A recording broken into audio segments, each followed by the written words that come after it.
રોહિતભાઈ શું કહેશો, અહીંયા જે હોર્સ રાઇડિંગનું કોર્સ ચાલુ થવાનો હતો, સંશોધન કેન્દ્ર શરૂ થવાનું હતું પણ એ ન થયું, અને શું માહિતી આખી સામે આવી છે? આપણે આરટીઆઈ કરી છે.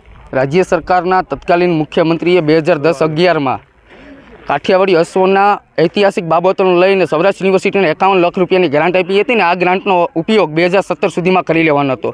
પરંતુ જે તે સમયના સત્તાધીશોએ 2017 સુધી આ પ્રોજેક્ટ હાથ જ ન ધર્યો હોવાથી રાજ્ય સરકારના પશુપાલન વિભાગે 2017માં યુનિવર્સિટીને પત્ર લખ્યો કે ભાઈ આ ગ્રાન્ટ વ્યાજ સહિત તમે પરત કરો. ત્યારે યુનિવર્સિટીના સત્તાધીશો સફાળા જાગ્યા અને તાત્કાલિક ઘોડાના શેડ ઊભા કરી દીધા. મહત્વની બાબત એ છે કે ખાલી શેડ ઊભા કરી દીધા, નો ઘોડા આવ્યા, નો ઘાસ આવ્યું.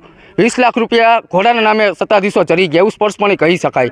સૌરાષ્ટ્ર યુનિવર્સિટીના વિદ્યાર્થીઓ અને સૌરાષ્ટ્રના લોકો જે સૌરાષ્ટ્રની આન બાન શાન ગણાય એવા કાઠિયાવાડી અશ્વ બાબતે લોકોમાં જાગૃતિ આવે, વિદ્યાર્થીઓ આ પ્રોજેક્ટની અંતર્ગત diploma in horse riding course કરી શકે અને કાઠિયાવાડી અશ્વ છે એ આપણો ઐતિહાસિક વારસો છે. ત્યારે આ લુપ્ત થતી પ્રજાતિ બાબતે સંશોધન અને સંવર્ધન કરવું ખૂબ જ જરૂરી છે. ત્યારે રાજ્ય સરકારે જે ગ્રાન્ટ આપી હતી એ ગ્રાન્ટનો માત્ર 20 લાખ રૂપિયાનો ઉપયોગ કર્યો અને 20 લાખમાં તમે જોઈ લો કે અત્યારે વેરાન હાલતમાં જે અધરતાલ પ્રોજેક્ટ પડ્યો છે અને 30 લાખ રૂપિયા 2020માં સત્તાધીશોએ પરત જમા કરાવ્યા. વ્યાજ હજુ રાજ્ય સરકારને બાકી છે. શરમજનક બાબત એ છે કે રાજ્ય સરકાર વિદ્યાર્થી હિતલક્ષી તમને ગ્રાન્ટો આપે, તમે સમયસર ઉપયોગ ન કરી શકો અને ગ્રાન્ટ ફરીથી જમા કરાવવી પડે. તમે માત્ર ને માત્ર ખોટા જાહેરાતો કરી દો કે 100 કરોડની ગ્રાન્ટ મળી, 50 કરોડની ગ્રાન્ટ મળી, પરંતુ તેનું અનુકરણ તો થવું જોઈએ ને. કોઈ પણ સરકારી ગ્રાન્ટ મળે તો એના માટે કોઈ સમય મર્યાદા હોય, એ સમય સુધીમાં તમારે ગ્રાન્ટનો ઉપયોગ કરવામાં આવે.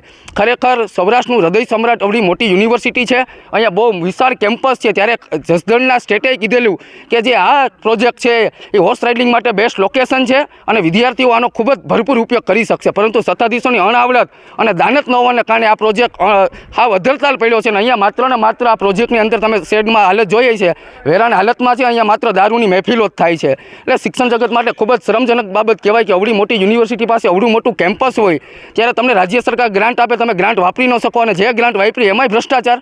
આ બાબતે અમે કુલપતિને આવનારા દિવસોમાં રજૂઆત કરવાના છે કે આમાં તપાસ કમિટીનું ગઠન થાય. આમાં ખૂબ મોટો ભ્રષ્ટાચાર થયો છે અને આ પ્રોજેક્ટ ફરીથી તાત્કાલિક શરૂ કરવામાં આવે અને સૌરાષ્ટ્રના વિદ્યાર્થીઓને વધુમાં વધુ આ કોર્સને અંતર્ગત લાભ મળે એ માટે અમે માંગ કરવાના છે. 20 લાખનો ખર્ચો બતાવ્યો છે, આપને શું લાગે છે કેટલો ખર્ચો કર્યો છે? તમે અહીંયા જે અત્યારે પ્રોજેક્ટના અંતર્ગત રૂબરૂ જોઈએ તો શેડની અંદર બાવળિયા ઉગી ગયા અને ફરતી કોર વેરાન હાલતમાં છે. આ 20 લાખના પ્રોજેક્ટમાં માન 5 લાખનો ખર્ચો થયો હોય તો એટલે ઘોડાના નામે સત્તાધીશો ચડી ગયા હોય એવું અમને સ્પષ્ટપણે લાગે છે.